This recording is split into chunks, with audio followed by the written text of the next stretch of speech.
দেশে নবায়নযোগ্য জ্বালানির সফল মডেল রাঙ্গামাটির কাপ্তায়ে চালু সৌর বিদ্যুৎ কেন্দ্র, যেখান থেকে সরাসরি জাতীয় গ্রিডে প্রতিদিন যুক্ত হচ্ছে 26,000 ইউনিট বিদ্যুৎ। উৎপাদন সক্ষমতা বাড়াতে এখন এই কেন্দ্রে নতুন আরও একটি প্ল্যান্ট স্থাপনের পাশাপাশি সোলার প্যানেল বাড়ানোর উদ্যোগ নিয়েছে কর্তৃপক্ষ। জিয়াউল হকের রিপোর্ট।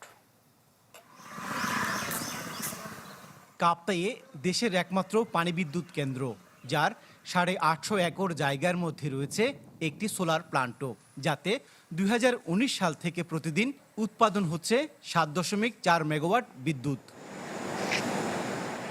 এরই মধ্যে কেন্দ্রটি থেকে 6 কোটি ইউনিট বিদ্যুৎ যোগ হয়েছে জাতীয় গ্রিডে।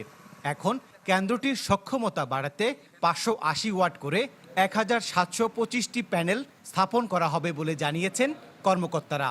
প্রায় 6 কোটি ইউনিট আমরা জাতীয় গ্রিডে কন্ট্রিবিউশন করেছি, যার বাণিজ্যিক মূল্য প্রায় 60 কোটি টাকা। পিটিভির যে বিভিন্ন পরিত্যক্ত যে জায়গাগুলো আছে বিভিন্ন জায়গায় বিদ্যুৎ কেন্দ্রের ভিতরে, এবং যেসব বিদ্যুৎ কেন্দ্র বন্ধ হয়ে গেছে সেই বিদ্যুৎ কেন্দ্রগুলোতেও সোলারের বিদ্যুৎ কেন্দ্র স্থাপন করার কাজ চলমান আছে।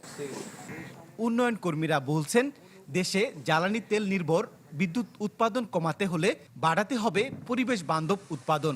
সেজন্য নজর দিতে হবে সোলার বিদ্যুতের দিকে।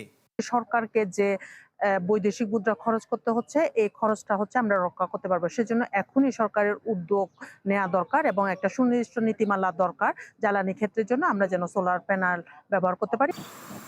কর্তৃপক্ষ বলছে, কাপ্তাইয়ের এই কেন্দ্রে নতুন 1 মেগাওয়াট ক্ষমতার আরও একটি সোলার প্ল্যান্ট স্থাপনের প্রক্রিয়া চলছে, যার কাজ শুরু হবে শীঘ্রই। আমরা রিনিউয়েবল এনার্জির দিকে ঝুঁকছি, সেই কারণে আমার সোলারের একটা বাড়তি চাহিদা আছে। আমার 1 মেগাওয়াটের জায়গা খালি আছে, সেটারও টেন্ডার হয়ে গেছে এবং ঠিকাদারও নিয়োগ হয়েছে। তারা অলরেডি ওই 1 মেগাওয়াট নির্মাণের জন্য কাজ শুরু করছে আর কি। সোলার প্ল্যান্টটি নির্মাণে খরচ হবে প্রায় 8 কোটি টাকা, যাতে প্রতি কিলোওয়াট বিদ্যুৎ উৎপাদনের ব্যয় ধরা হয়েছে 7 থেকে 8 টাকা। জিয়াউল হক, চ্যানেল 24, রাঙ্গামাটি।